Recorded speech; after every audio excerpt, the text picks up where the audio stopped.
Okay, we've got one person joined us already. A couple more joining in now. Bam, can you just tell me, mate, can you hear me okay? Just give me the thumbs up if you can, because I've actually got some new headphones since I did the last Q&A. Okay, let's start getting into this.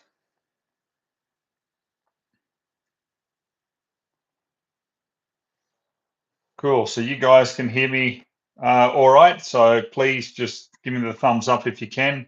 Thank you, Will. All right, so guys, welcome again to this month's Q&A. So, November, we're in December already. I mean, geez, the year's going quick, isn't it? So, a lot obviously happens so quickly around here. Before I know it, I'm redoing another video, another video, another video. So let's talk a little bit about what's new here at Aussie Reviews, and then I'll go into prioritizing the Patreon questions, which I do, each month. So, that's great that everyone can hear me. So guys, just sort of just hold off on any sort of questions just until I get the Patreon questions out of the way and tell you what's new, and then I'll go through the list and try to help you out as much as I can. So first of all, what's new here at Aussie Reviews? So you might have seen that I picked up one of the Greenworks, the CU800 electric UTV. That's like 40 grand's worth of UTV. I wish it was mine, but unfortunately it's just on loan. So brand new. I've given it a little bit of a run, and so far I'm pretty impressed with it. I do find some limitations, but anyhow, I'm going to do a full review on it. I'm use it over the next month, and be able to give you my feedback on it and what my pros and cons are with it, like any other product. So keep an eye out for that one. So yeah, just do that, and also too, some other stuff coming, guys. Like I picked up, and I purchased this myself. I picked up the brand new forestry Stihl chainsaw, the new electric MSA 300, I think is MSA 300. So that thing has got some serious grunt, and so I'm going to show you that as well. So we're doing a bit of an electric month, if that makes sense. But look, at the end of the day, a lot of people are interested in that sort of thing because it is very, farming, camping, hunting oriented. So keep an eye out for that sort of stuff too, guys. So yeah, we'll have a little bit of variety leading up to Christmas there. That brings me to my next comment. I'd actually have to check the stock levels, but I think we're virtually out of the Gen 3 Aussie Reviews rifle bags as well. Sorry to those of you guys who I didn't end up getting back to with tracking numbers and that, but you got your stuff already. If you haven't, by all means, send me a message because I take a photo of each one that I send off there. So I've got a record, obviously, of the details there. So yeah, we'll pretty much get any of the leftovers. I got an order this afternoon for one bag, so I'll get that off, well, Monday now. So, we're getting them out the door as promised as quick as we can, guys. So, yeah, rest assured they'll get to you before Christmas. Okay, what else is new? We've had a hell of a lot of rain here on the farm. Literally only an hour ago, I just finished shoveling another ton of stone and just filling in some washout areas around the place. So yeah, so anyhow, we're getting there with that, guys. But as always, we're trying to sort of balance and juggle quite a few things here. So, all right, that's about it, what we'll talk about there, guys. Let me just jump into the Patreon questions, and then, we'll discuss a few other things. So, first question, more of a statement from Paddy. He says, Aussie, I got the next Gen 3 rifle bag last week. Awesome product. It fits my rifle with a chunky sight, MBT LSS XL chassis with a pistol grip. Very happy with it. Thanks, mate, Paddy. Well, that's great. I'm glad you got it, mate, and I'm glad it obviously fits that. Okay, so next question I got here is from Lachlan. He says, Hi, Aussie. I'd like to try and advocate more for our sport, as where we are headed will most likely be a complete ban on recreational use of firearms. Do you have any advice? Matt, I have touched on this, numerous times, and I'm quite happy to, remind people about it here. Um, there's a lot people can do, and it doesn't take really that much effort to make some sort of a difference and actually contribute. So there's the usual things, right? So if you support something like the Shooters Union, which obviously I'm big supporter of, because I've seen what they actually do. And you can join up, whether that's with just a membership, or you want to go for a life membership, or you just simply want to go via their page and drop $10 into their legal fighting fund or something along the lines of that. Every little bit helps. Also, too, the big thing is change your attitude. And I'm not saying you directly, Lachlan. I'm just talking about shooters in general, because they're so quick to just pull apart other shooters, basically leave other shooters to, you know, suffer the consequences of new restrictions when it doesn't affect them personally, because they may not be into that actual area or facet of firearms. And that's really disappointing to see. So, shooters in general can change their attitude a lot with that, and actually support other shooters. So it doesn't matter whether those shooters are primary producers, or you've got your clay target shooters, or your pistol shooters, or just your everyday just plinkers, or the guys who are into their extreme long range shooting. Doesn't matter. Like we are all shooters. We all have our shared passion and love of firearms. So why the hell would you try to rip each other down? It just the mind boggles, because all you're doing is just getting that hammer and nailing another few nails into the coffin, which is going to be the death of civilian firearm ownership, in my view, in this country. So why would you do it? What's the point? There's just no point. So attitude is a big one. Also, too, I know I keep saying it as well, but get involved when it comes election day. So it takes nothing, guys. I've done it for many years in a row. Just give up a few hours on a Saturday morning and be able to donate your time to your local political party that supports firearm ownership. It's as simple as that. It takes nothing really to hand out how to vote cards. It's no big deal. But it means so much to those candidates who are just swarmed with a sea of Greens candidates, LNP, ALP, volunteers. So like, stand up and be proud, and don't be, I guess, disheartened because our numbers might not be openly as much as the opposing numbers, at that booth on that day. So just get out there and do something, help out. If you've got a political party that is in power, so for example, here in Queensland, like we've got KAP, right? Now they do a lot for shooters. They fight off a lot of bills. They try to get where they can with the limited numbers that they do, but they still need your help. So what do they need help with? Okay, well, let's have a look at the last election when they ran the Flickham campaign in combination with Shooters Union. Like, it takes money, like, to run those billboards and actually try to advocate for that candidate in those different areas to actually win an election. So it helps so much for people to be able to donate doing that. So that's another option that you've got.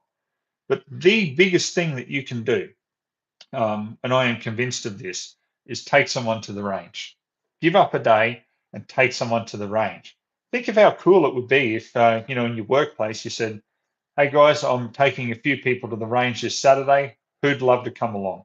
You know, and you might have 4 or 5 people that would love to come along to the range and give shooting a go. So they sign in, and don't be ridiculous. Don't get them on a 308 or anything like that. Just put them behind a 22 and just teach them the safety and the fun of shooting. That is probably one of the best things that you can do, because what happens then is you've then just easily converted another 4 or 5 people to see the real side of firearm ownership.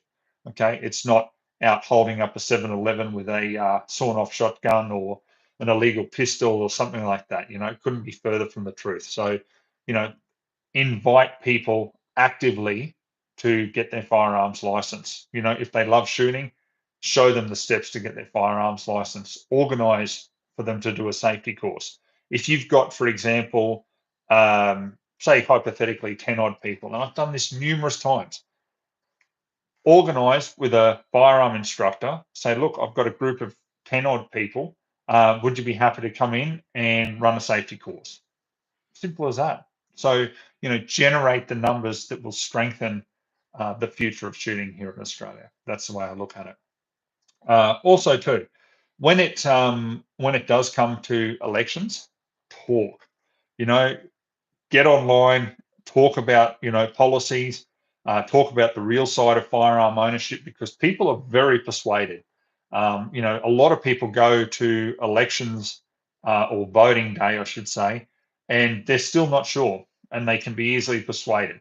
So where I'm going with this one is talk to your family. So perhaps your immediate family would already know how you feel, but extended family, relatives, also talk to friends, and when there is actual restrictions being proposed, like in WA at the moment, what you need to do is you need to get those friends together, an extended family, immediate family, and organize a meeting with your local member and turn up there in numbers. So if there's 30 of you turn up and sit down and say, look, thanks very much for having us.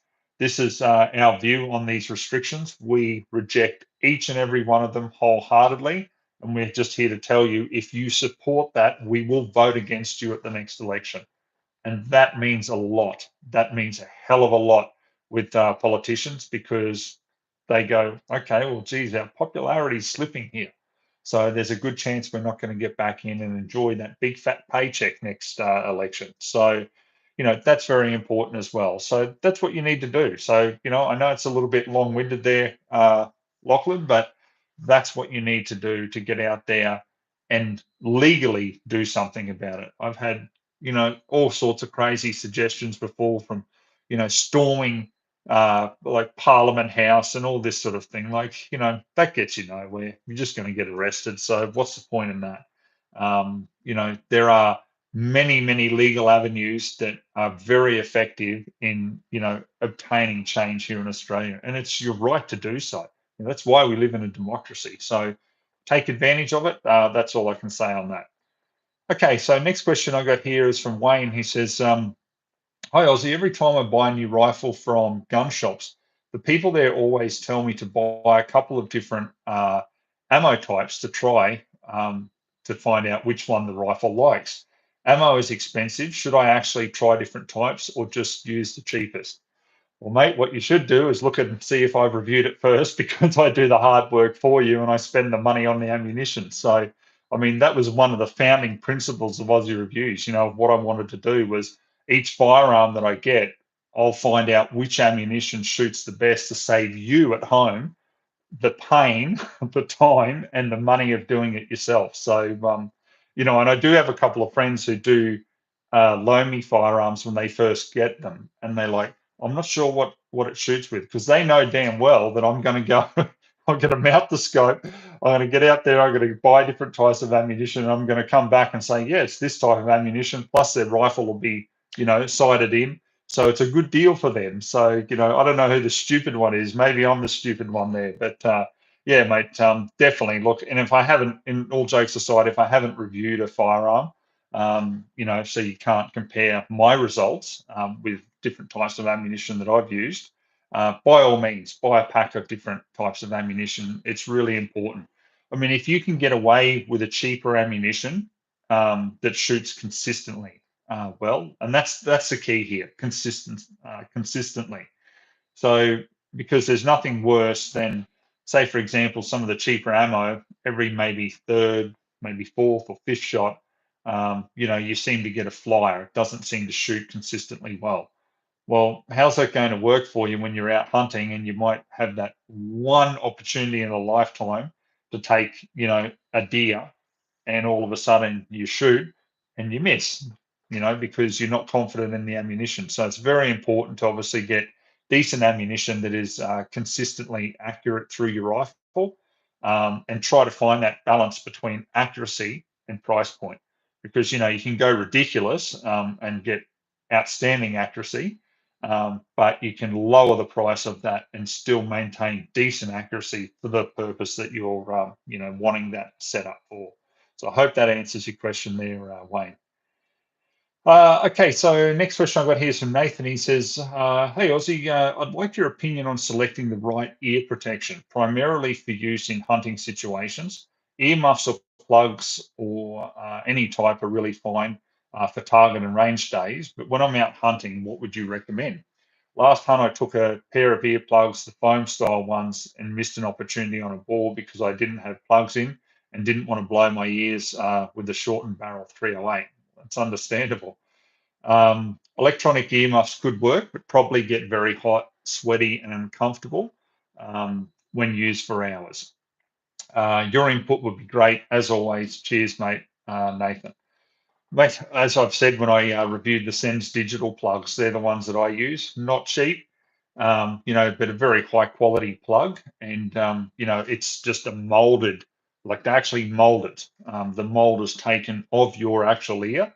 So you can't get any better fit than that. And then there is a cutout in it where they put the electronic part in so that you've got that amplified hearing. And as soon as that loud shot goes off, it immediately shuts down, okay, and blocks that loud noise, and then you can still hear on top of it. So they're very good. They're the only ones that I've really tested in that range. Obviously being electronic, and electronic is very important if you're out hunting because, yeah, like you say, like if you block off your ears and you're out hunting, well, you're not going to hear game moving, but they're going to hear you because you'll be just trampling through the scrub there and not realize how loud you actually are. So yeah, have a look at the Sens digital, mate. Like I say, they're not cheap, but they are pretty good, and that's what I use there. So Sens is CENS. Okay, so there's a dealer here in Brisbane, um, Aaron from Earmold Australia. I'd highly suggest talking to him. Lovely fella. I've known him for many years through buying hearing protection from him.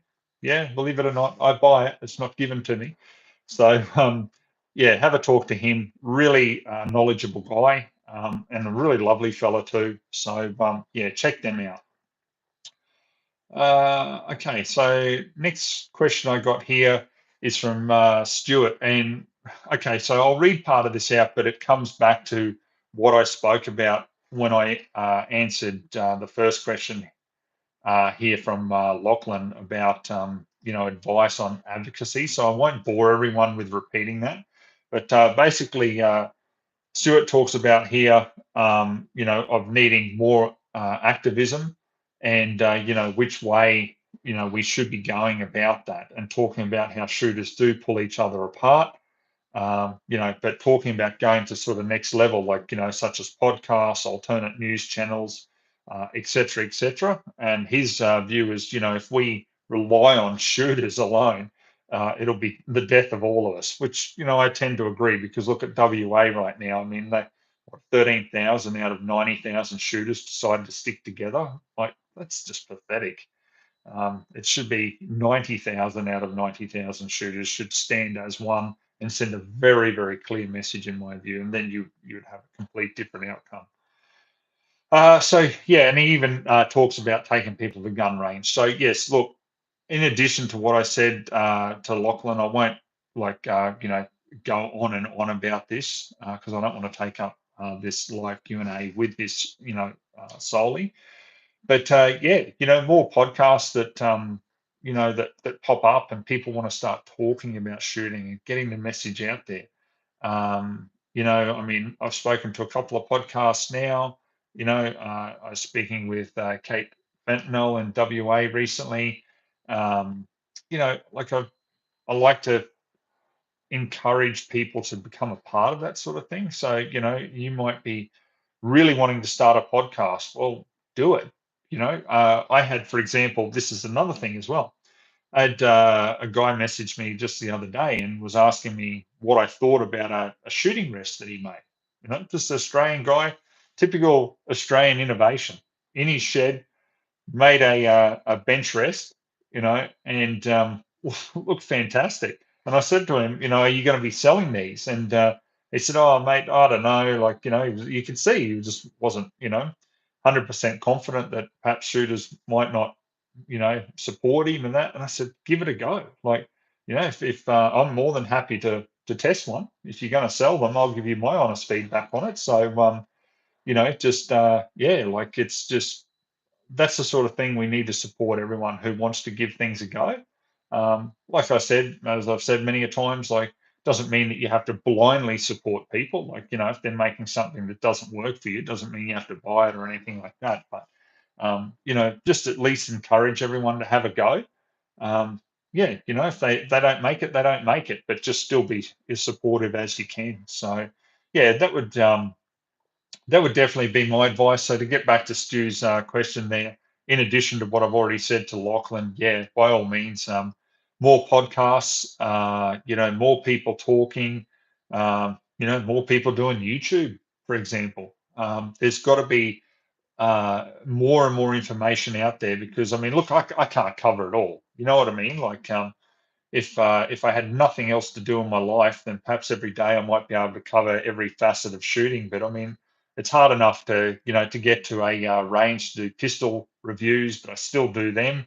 And even then there's long range requests and there's like the shotgun requests, and it's so hard because you just can't do it all. So, there's room for many, many other people to get out there and give things a go. So yeah, that's my advice on it.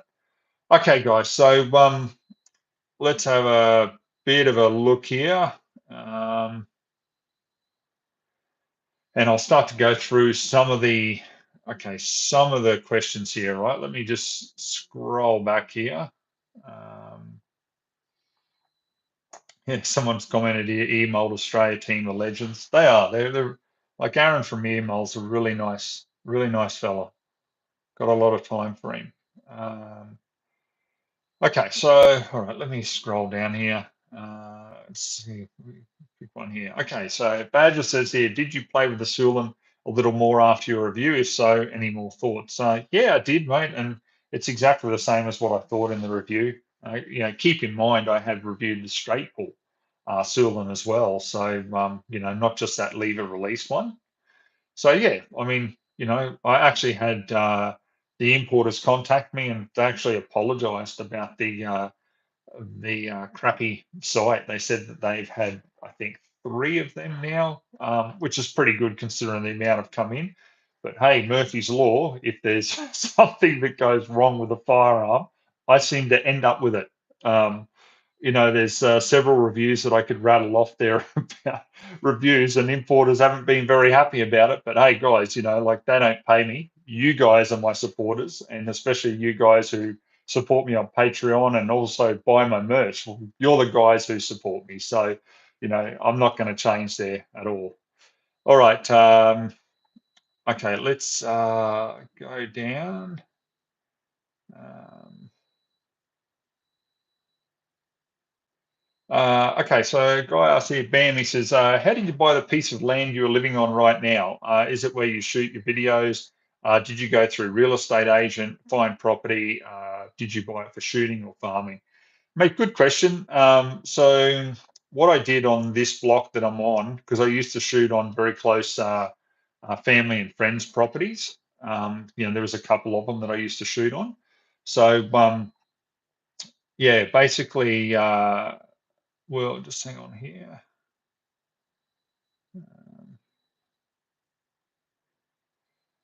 So yeah, so basically what I did was I made the decision, and it wasn't too long. Well, it was around the same time that I ended up getting melanoma diagnosis all those years ago.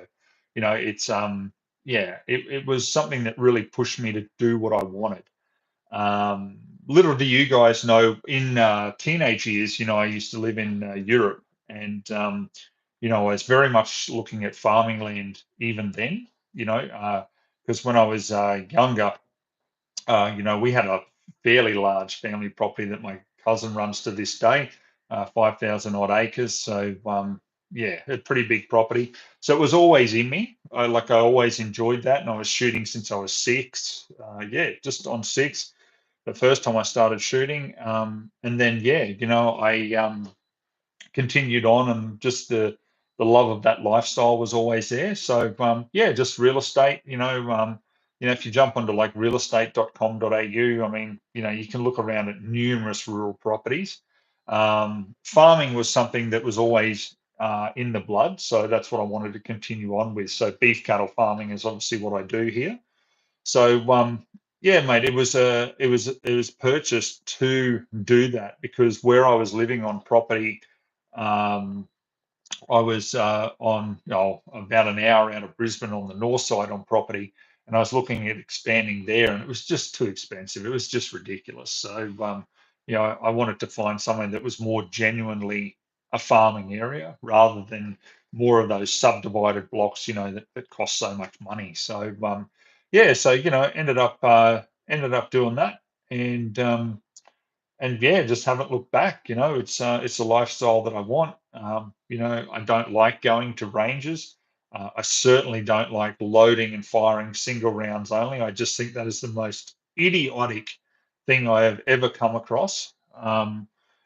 Anyhow, we'll leave that alone right there. But so yeah, having my own rural property where I can shoot and be left alone and just be a responsible adult and enjoy some freedoms of shooting and farming and just relaxation was the best move that I ever did. So yeah, I hope that answers your question there, mate. Um, okay, so all right, so we've got a few questions coming in here, guys. Sorry, I'm going to try to get to a few of them here. Um, all right, just stand by. Let me have a scroll through. There are some stupid questions coming in, but I will just go over them. Uh, okay, so Eugene says, what is your opinion on hunting deer over 400 yards with a 308 shooting Hornby Precision Hunter 178 grain? Well, look, it's going to do it. I have no hesitation in that, but with correct shot placement, definitely. And I would make sure that you are very, very very, very confident in your ability and the conditions that you're shooting in, because the last thing that you need to do is, shoot obviously a deer, for example, or any sort of animal in the back leg, and then they run off and they die a slow death. Like, no circumstances do I advocate that, guys. This is one thing that shocks a lot of people. A lot of people think it's a feral pest, just make their death as hard as possible or whatever. Well, no, like they're just doing what they naturally do. I mean, they didn't want to be imported to Australia. They did, and it doesn't matter. I look at it, and my view on it is we have a responsibility as firearm owners to make sure that it is a quick and efficient kill so that minimal suffering happens. So, that's how I've always been with it. So, I would say yes, definitely you could do that over 400 yards, about 400 yards, or, if you're going to go out to 500. But even then, I would actually try to use some skill and get in closer to stalk a deer rather than risking that, unless you are really, really confident and you've got a decent setup that you can make that accurate shot placement with. Okay, let's have a look here. Another person, Navigator, says, how many acres is your farm? 300. So, yeah, so it's not massive, massive, but I tell you what, it's enough to handle. That's for sure. Acme Firearms says owning your own freehold rural property is the best. Yeah, mate, I agree. Definitely is. It gives a lot of freedoms in general, like just sitting around the campfire, like not even firearm related, sitting around the campfire there and just having a beer with a few friends and just listening to a bit of music and just talking about the world. I find that really nice, cooking on the open fire, all that sort of thing. So, yeah, there's nothing better in my view. I just absolutely love it. Okay. So Malu Traeger, I've got it. You did send me something, didn't you, about how to pronounce that? I'm sorry, I've got to look at that. Have I ever thought about meeting some of the gun YouTubers in America? Like Kentucky Ballistics, Brandon Herrera, is it? And Grand Thumb. I've heard of the Grand Thumb, Kentucky Ballistics, I think. I don't even know who that other person is. I don't watch a lot of it though, guys. That's the problem. Um, yeah, I'd be happy to meet other shooters. It doesn't matter where in the world they're from. So, um, so Anthony says here, my pet hate words. They're Aussie. Load and fire, single rounds only. Yeah, I feel you, mate. I think that really needs to change. There is numerous ranges that allow people to load their magazine and fire, and they have no issues. So I do not understand why someone would, be doing that. Okay, so Badger asks here, did the El Nino predictions affect the cattle prices, considering the Bureau of Meteorology was completely off the mark and it's been pissing down? Well, yes, mate. Believe it or not, I watched the cattle prices, and last weekend they shot up. Now we've only been getting for, basically weaner steers. So, just being, for those who don't understand, being weaned from their mums. So, an adolescent steer. Uh, you know, I'm talking like only 290 odd dollars, even in some cases cheaper. But I saw the sales just this weekend gone, and they'd shot back up to about 790 and 890. So who knows? Maybe all the rain is, you know, it's going to increase things. Um, Bam, yes, I can shoot 308 and stuff like that without annoying neighbours, mate. My neighbours are a fair way away. We're all cattle properties around here. So, do I get many feral pests on my property? Yes, I do. Pigs, yep. Rabbits, wild dogs are a big one, and also deer. So I've covered that on a few reviews. I've shown the red deer getting around, just great. I'm really happy about that, I can assure you. So yeah. John says here, will the lever release shotguns be reclassified? Well, they kind of already have been, because I know here in Queensland, like, they're classing them as a lever action shotgun. So in other words, they're category B for Bravo. So they've been taken from A into B. So I think that's how it's going to be. Anything with a lever release, they're going to say, well, that's a lever action. So kind of makes sense, but yes, that's what they'll do there. Uh, Okay, Richard says, how long have you been licensed pest control and having semi-auto licenses? Okay, since maybe 10 odd years now, about that, a little bit more. Yeah, actually a little bit more. So maybe 12 years around there, mate. So, it's something that um, I find, like, I do less and less of the actual feral pest control anywhere else. I don't do that now, because I've got enough to do here on my own farm. And I mean, what's better than walking out your back door and being able to do it, rather than traveling, kilometers and kilometers to do it. So yes. So Bam says here, did you have any farming knowledge when you bought the farm? Yes, mate. As I said, we had 5,000 acres when I was younger. So yeah, I learned a lot, obviously, as a kid, and then that transitioned to, how things are done these days. Changes slightly, not much, but there's some advancements in technology, but in general, yeah, I had a lot of knowledge there from when I was a kid. Okay, little Aussie Rocket says, do you have any thoughts about the shotgun and pistol powder and primer shortages in Australia? Absolutely, I do. I was told the other day that the pistol powder is what they use to make the rockets that they're using the war with. So I don't know. I've never made a rocket, so I can't answer that. But I'm just going off on, what I have been told. And if that's the case, my view is we're not going to see any pistol powder anytime soon. I really don't think we are. Very much the same with a lot of the other powders. My view on it, guys, is I think that we're about to see World War III. That's my personal view. Everything that is kicking off in the Middle East, then we've got Russia and Ukraine at it, but then we've also got China ramping up as well. I'm really hoping that it doesn't end up in World War III, but things are kind of going that way. We've got inflation out of control. People are doing it harder than they ever have before. Um, it's not good, and the world seems to be very much at war. So um, I don't think, in saying that, where I'm going with this one is I don't think we're going to see any shortages ease up when it comes to, primers, powder, all that sort of thing. Or if it does return, okay, it'll be at crazy inflated prices of like what we're seeing now.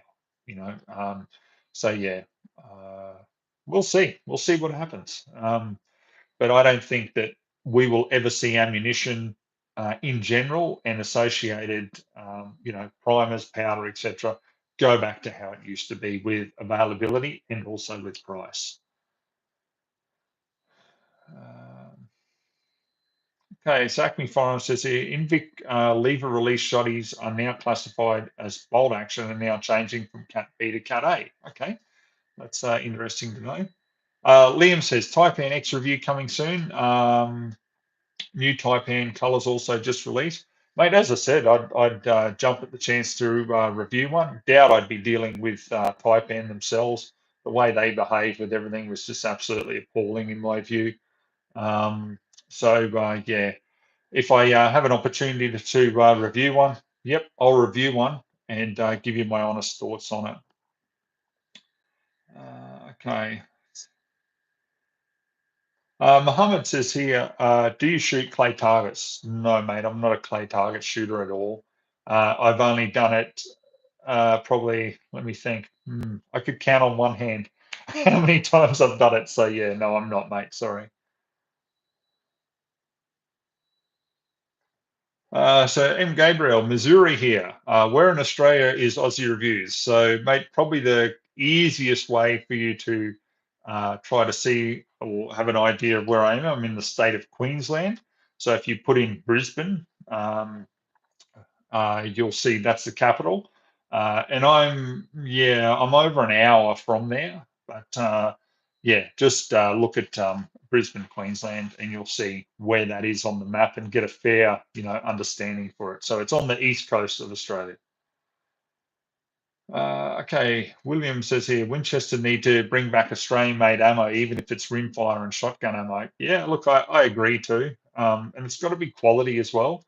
There's a lot of people that really had a lot of bad luck with their ammunition, and some that absolutely loved it and swore by it. But unfortunately, yeah, I had some really bad luck with a lot of their rimfire ammo, where it used to be, I don't know, perhaps a bit more accurate out of the firearms. So, but yeah, I agree. It's got to be back, but it's also got to be, quality. Okay.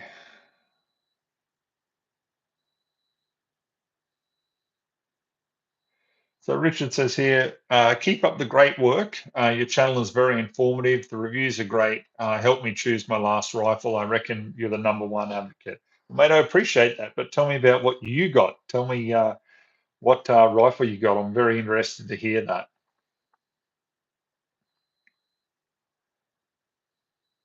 And Gabriel says here, the Democrats here are trying to ban gas-operated semi-autos. Look, uh, if I can offer some advice to you there, M. Gabriel, please have a look at the video I did called The Last Australian Shooter and have a listen to that. And it is, from my experience as a licensed shooter with restrictions that we've suffered and also my predictions for the future. And since doing that video back in 2016, a lot of it has come true. So all I can say to you, my friend, is do not ever, ever give an inch on your gun rights, because as soon as you do, there will be that many more restrictions that was even proposed initially to get it across the line and buy people's support on it. Canada is exactly the same. Look at what's happened there. I'm sure you're all over how it works there in the USA, but never ever give up your gun rights, because you will constantly lose until they take every last firearm. Unfortunately, that is the only thing that will make them happy. So please, my friend, never ever give up your gun rights. Tim McMahon says here, bag arrived. Thanks, Aussie. Mate, thank you. I appreciate the support. I really do. So I hope it gives you, many years of, good use. Okay. So Liam says here, checked out the MPR 308s of the wedge tail, 308 pump action, and they say they're making a 223 next year. Super keen. Well, mate, I am too. And as I said to Alex from Wedgetail, I said, look, great rifle, but for me, with that pump, of not locking forward is a negative to me, and I'd love to see them, fix that. That would be really good because yeah, when you hold up to your shoulder there, what are you doing on that forehand with your hand? You're naturally going to be pulling it back into your shoulder. So if you do that with their current pump setup, well, it breaks the action, so you can't fire. So yeah, for me, that was a negative. I'd love to see them change that in their 223. Okay. Um, okay, so Ben says here, for my first rifle, I bought a 22 LR Ruger. Hang on, let me scroll up. I just lost it. To be honest, I'm disappointed with the amount of play in the magazine and often get feed issues. Next rifle is 30-30 Henry or 223 Howard. Okay, well, that seems a bit strange if you've got a lot of play in the magazine because normally there's not a heap of play in the standard 10 round magazine that it comes with. My advice on that one, mate, would be just have a look at your main takedown screw with that and make sure it's torqued somewhere between about 30 to 35 inch pounds. Sometimes they can be a little bit too tight, and then you can get feeding issues. So if you just wind it off just a little bit, or perhaps tighten it a little bit more, sometimes it can fix that right up. Also, too, I don't know if you've tried it, but the Victor Precision magazines are a pretty decent tolerance on them as well, so that tightens things up from my experience with them. So you can have a look at those magazines, and perhaps that'll help you out as well. Uh, okay, so Desire says, "Hey mate, bought the PB12 shotgun not too long ago. I've had an issue with the used shell ejecting, as well as the next shot. Any thoughts what could be causing this? I can't find anything online." Well, mate, if it's not ejecting, perhaps there's something wrong with the extractor on it. A lot of the times with a lot of firearms, if you don't have that right clearance there with an extractor, where it can grip and get a firm hold on the case, then you're going to have problems there. Okay, so the best thing that I would suggest with that would be next time you shoot it, if you can get someone just, if you've got an iPhone, put it on 240 frames per second slow mo and get them beside you while you're shooting and film the actual problem. And then that'll help you diagnose it a lot better, especially if you then take it back or you take it to an armorer, because you're going to give them a heads up and explain to them what's going on. So that's exactly what I do with that one, mate. But yeah, I had like no issues with the one that I reviewed. Except the fifth round, I didn't like how I had to, like, that was ridiculous, jam that thing in there. But supposedly they fixed that now. So okay, okay, so let's have a look down here. Okay, Mohammed says Winchester rimfire and shotgun ammo okay, but never came across a rifle that liked the centerfire stuff. I didn't either until I reviewed the Ticker A1 TAC in 6.5 Creedmoor, and that Winchester ammo was amazing.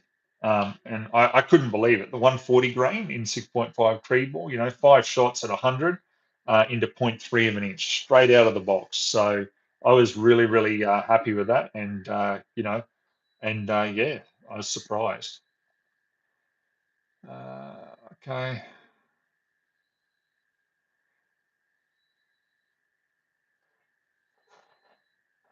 Okay, let's have a look here. What do we got here? Okay, Michael says, what solutions can you give the design for firearms that uses caseless ammo since they have problems such as fast overheating and whatnot? Well, mate, I don't know. I'm not too sure on what to say straight off to that. I mean, I haven't designed any firearms, so yeah, that's sort of not my area, I'm afraid. Okay.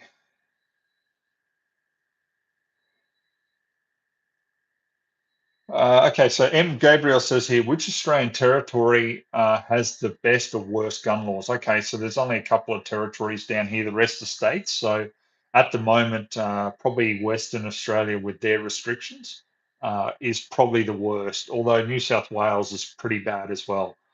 So to give you an example, here in Queensland, like in a Ruger American rimfire bolt action, like I can have a 25 round magazine, right? So one of the BX25s, although they are virtually impossible to import here in the country, even though it's legally able to be used here in my state. We have a local manufacturer, Victor Precision, who makes them. So, we can legally buy them and, own them, use them here in Queensland, in some other states as well.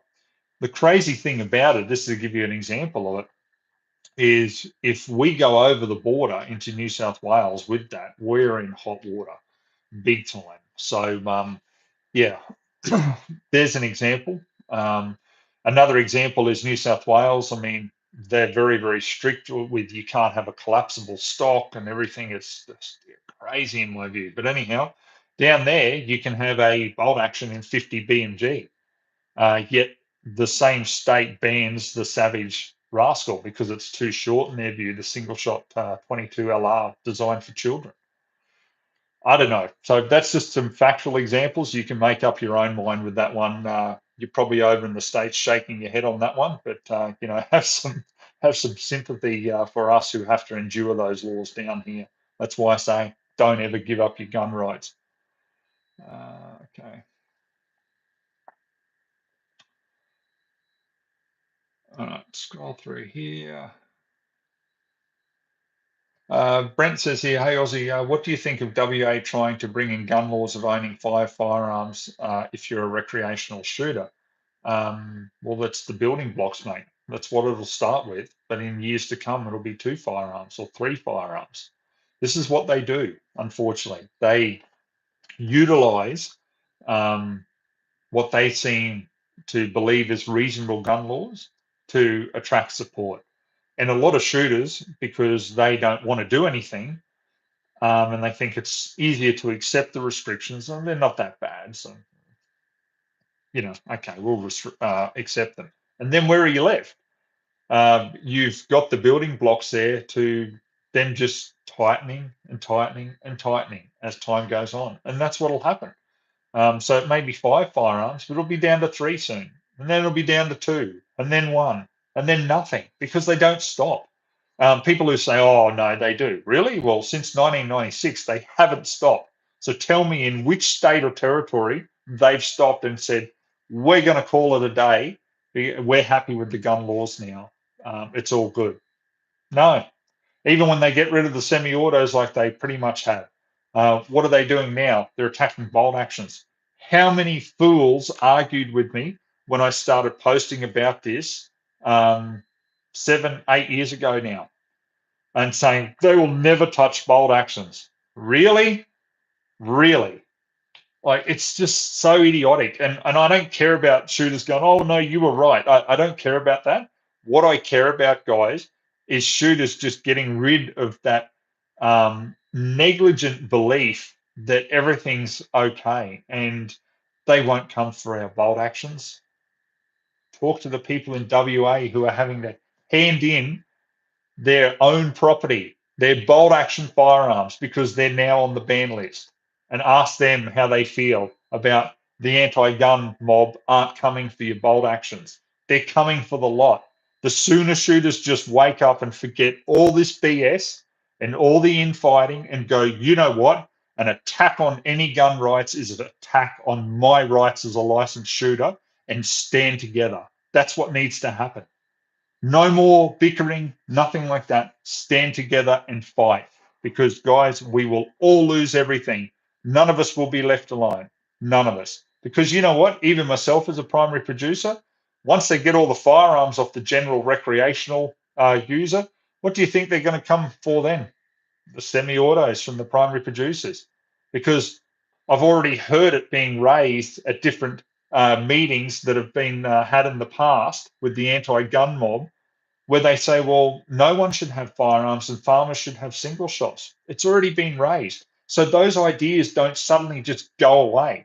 They stay sitting on the table, whether it be in the corner of the table, and it might not be central at the next meeting, it's always there. So, guys, you've got to wake up with what's going on. They will take absolutely everything you have unless you vote the right people in, unless you stand up I mean, think about it now. For example, right? What have we got? 125 people listening to this right now live. Okay. Yep. YouTube loves to censor me.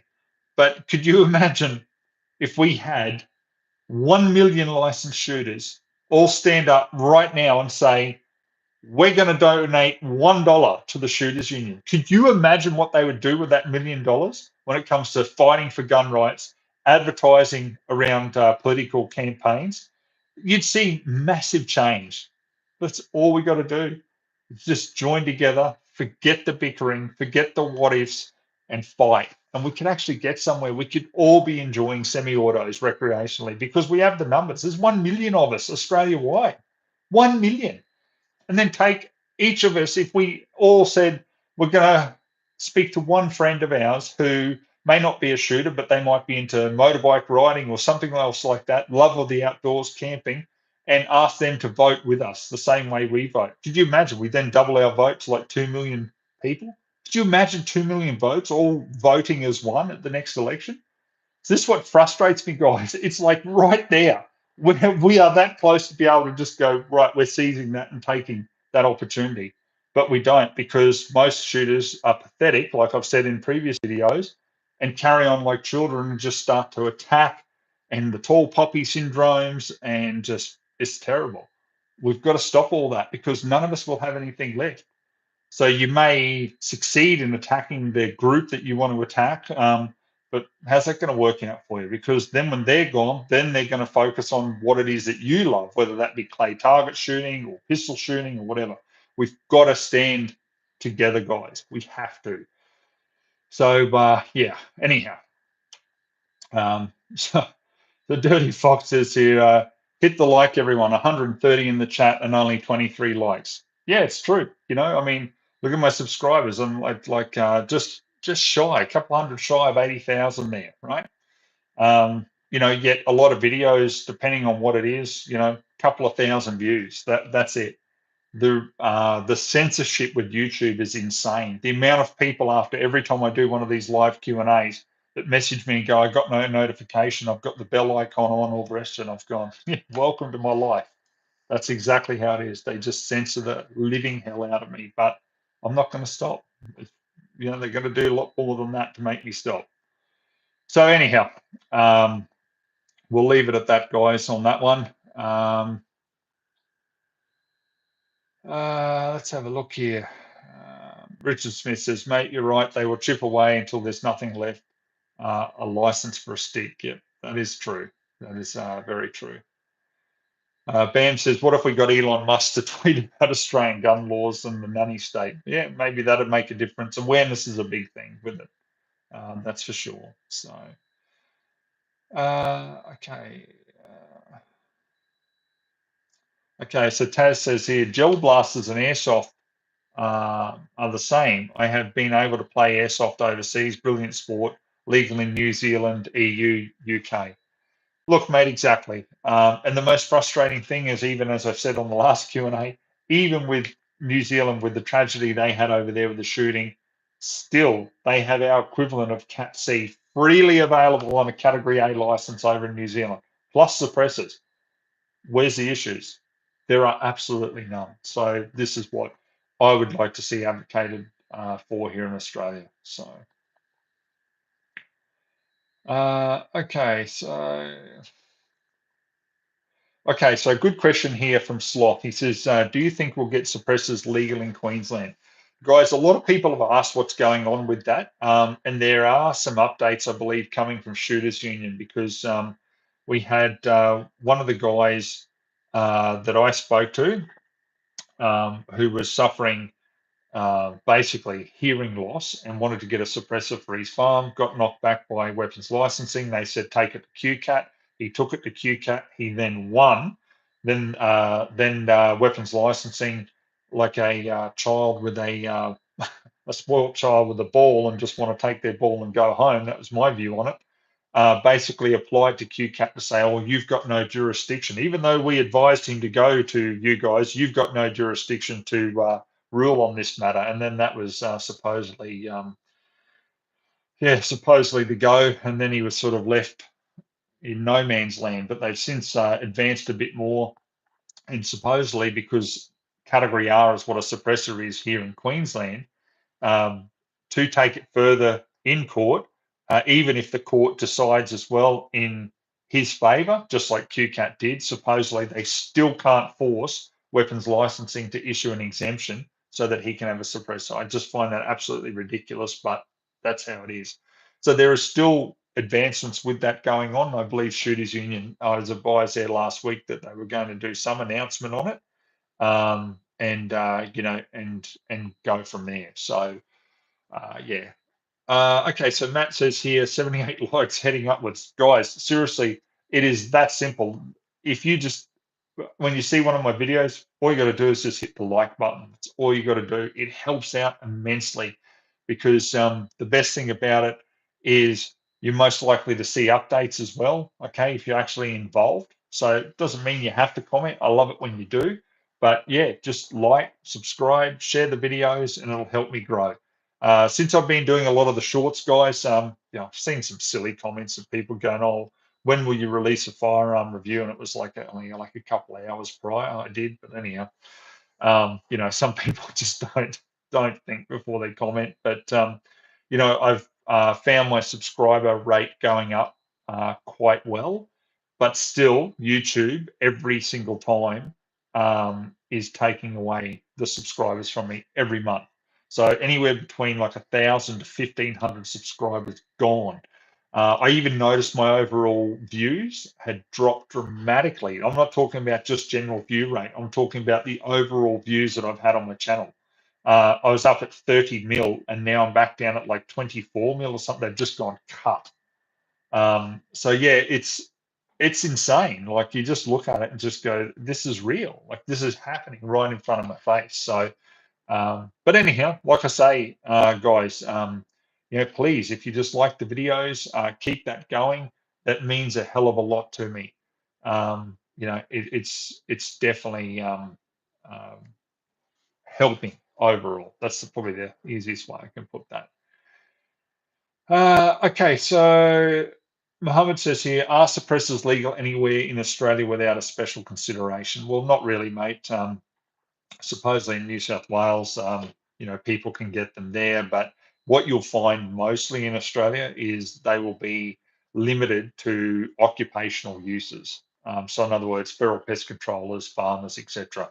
Because I guess what it does is it ties in with workplace health and safety. But my argument with that is workplace health and safety laws also state that any person visiting the workplace must also be afforded PPE gear, safety, etc., etc. So therefore, if you're going to a range, well, why can't the range issue you a suppressor to use? So there's a lot of arguments there. So yeah, I would very much like to see a lot more of that happen here in Australia. Let's prove that in New Zealand, like suppressors aren't an issue. Most of Europe, it's neighbourly to use a suppressor. So yeah, like why wouldn't we have one here? Just open slather, because you need a firearm, don't you, to be able to use it. So what's the suppressor going to do by itself? Like simple, just give it to licensed shooters. Okay. James says, "Hey Aussie, have you seen or heard anything on the Wedgetail Industries NXR?" Or was that New South Wales? Sorry, after you put that compliant pump rifle, they're trying to push through. No, I haven't, mate. I'm sorry. I don't. Um, yeah, I haven't. Sorry. So, guys, all right. So we might leave the Q&A at that, guys. I like to usually sort of wrap it up at about an hour. So thank you once again for all your support. It means a lot. Those guys who and girls, because there's been a handful of you as well, whether you're buying it for husbands or for yourself. But I really appreciate you guys a lot. I appreciate it when you buy my merch, wear my merch. It helps immensely because it's a show of what we stand for and what we all believe in our core beliefs here in the Aussie Reviews community. So I really, really thank you all for that. It truly means a lot to me, a real lot. And sometimes I have to admit, guys, I do get a little disheartened with things because I go, I'm focusing so much of my life and my attention on fighting for gun rights. And as I say, when I go to elections and I'm standing there by myself, handing out how to vote cards, and not one single other shooter standing beside me, I'm just going, why? But I'm that passionate. I just don't give up. So, I keep pushing through. But the biggest thing that keeps me going is when I have a young shooter approach me, and I've had like young guys approach me, just teenagers, just kids, and they've said so much how they love watching my videos, and then they were just real fans, and they talk about, oh, when I did this video, and typical kids, they know more about the recollection of the videos than you do. So, yeah, that really gives me a pipe up, and I love seeing that. I really do, because those people are our future. So it's very, very important to put the time into to our children, to show them freedom, to also show them, responsible, or just responsibility in general, of having a firearm and enjoying the outdoors and everything like that. So, guys, I'll finish up on that. Once again, thank you very much for all your support. And what we'll do is leave it at that and catch you on the next Q&A. But in between that time, there will be quite a few shorts and different updates as well, guys. So thanks again. We'll leave it at that. Have a good night, guys, and have a great weekend.